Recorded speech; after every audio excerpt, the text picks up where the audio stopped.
તમારી કઈ ફરજ આવે ને, કારણ કે પેલું તો આપણે આ દુનિયામાં કે પુનરૂપી જનનમ પુનરૂપી મરણમ પુનરૂપી જઠની જઠરે સૈનમ, પછી ભજ શિવમ હજારો વાર મારો તમારો મૃત્યુ થાય, હજારો મારો તમારો જન્મ થાય. તો આપણે શું કરીએ છીએ? નથી પાડો એ મેળ, નથી સમાજમાં મેળ, નથી વ્યવહારમાં મેળ, ક્યાંય આપણે લગભગ મેળ રાખ્યો નથી. અને હવે તો મોબાઈલ આવતા આપણે કોઈના રિયાજ નથી ગયો. 5 જણા બેઠા હોય, 10 જણા બેઠા હોય, બે આમ હોય, એક આમ હોય, એક આમ હોય, બધાય હોના મોબાઈલમાં આમ કરતા હોય. હું કરતા હોય ખબર નહીં. પહેલાના જમાનામાં તમે જો કે આપણા ઘરે કોઈક મહેમાન આવતું હોય, પછી આપણો કોઈક મોટો વડીલ બહાર ગયો હોય, જ્યાં સુધી ઘરે ન આવે ત્યાં સુધી આપણે કોઈ જમવા ન બેસતા, વાળું ન કરતા. અત્યારે તો એક ડાઇનિંગ ટેબલ ઉપર બેઠા હોય તો મોબાઈલમાં જોઈ લ્યો બધું.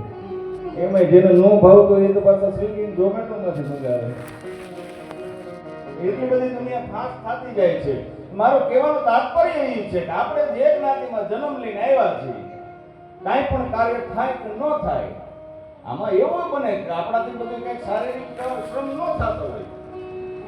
જેવું જેનું શરીર, કદાચ કોઈક પાસે પૈસા હોય તો ફૂલની પાકડી અહીંથી એક એવી ટકોર કરું છું, જ્યારે સમાજને જરૂર પડે ને ત્યારે 5 લાખ હોય, લાખ રૂપિયા હોય, 1000 હોય, એમાંથી 5% 10% કાઢજો. કારણ કે આમાંથી જે વસ્તુ થવાની છે ને તમારા ભવિષ્ય માટે થવાની. આપણા બાપ દાદાએ છે ને આ કંઈ કર્યું નથી, કારણ કે એની પાસે એનો વાંક નથી. એની તેથી આવું બધું હતું ને, બિચારા માઇન્ડ મહેનત કરતા અને થોડું ઘણું ભેગું કરીને લાવે તો વાંહે ખાવાવાળા એટલા હોય.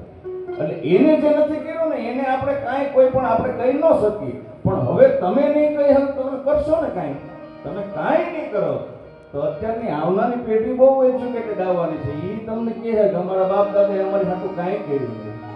કારણ કે એટલો બધો એજ્યુકેટેડ જમાનો આવે છે, એટલો બધો ફાસ્ટ યુગ આવે છે, કોમ્પિટિટિવ એક્ઝામ આવતી હોય, કોઈ ગામમાં સિટીમાં ક્યાંક જ્ઞાતિની વાડી ન હોય કે બોર્ડિંગ ન હોય તો છોકરાઓ છે ને અમે જોયેલું છે, હવની જ્ઞાતિમાં હવની બોર્ડિંગમાં બધા વિયા જાય છે. અમુક જે બોર્ડિંગ વગરના જ્ઞાતિમાં છે ને સંગઠન ન હોય એ બિચારા રહી જતા હોય. આ પરિવારને, આ કમિટીને હું વંદન કરું છું કે આ પરિવારને એવો વિચાર આવ્યો. પેલા તો વિચાર આવો ને એ ભગવતીની માતાજીની દયા હોય તો વિચાર આવે.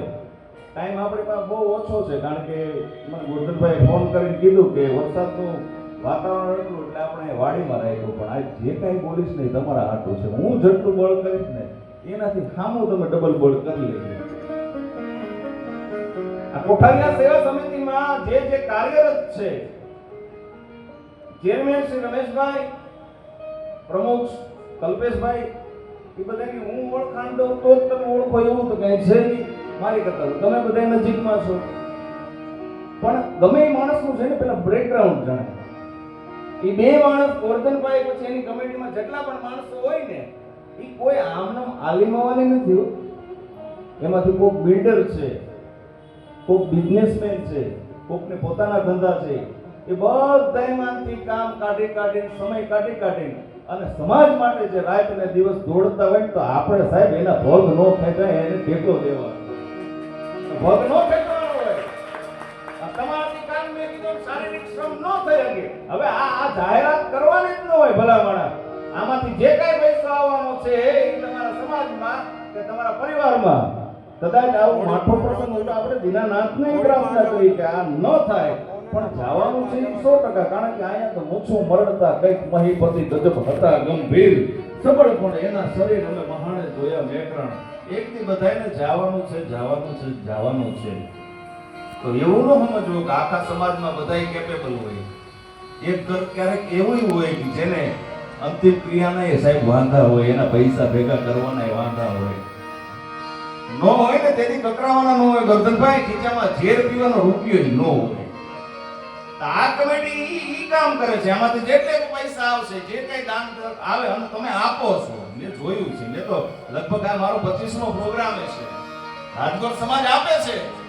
જે કઈ તમે આપો એમાંથી ગાડલા, ગોદડા, આવા પંખા, લાઈટલું, જમવાની કઈ વ્યવસ્થા થતી હોય એ બધું જેને ઘેરે આવા માઠા પ્રસંગ આવે ને ત્યાં બધી સુવિધા. કારણ કે મને તમને બધાને ખબર છે કોઈ પણ પરિવારમાં આવી અઘટિત ઘટના બને તો ઈ પરિવાર તો છે ઈ આઘાતમાં હોય, એનાથી બીજું કાંઈ ન થાય. પણ આ બધા જે મિત્રો છે ઈ આખી જે સેવા છે, ઈ જે કમિટી રચી છે અને ઈ જે આયોજન કરીને ઉભો રહી છે, તો જેને ઘરે આવો માઠો પ્રસંગ બન્યો હોય ને એને સાહેબ 5-25% હૂફ મળે.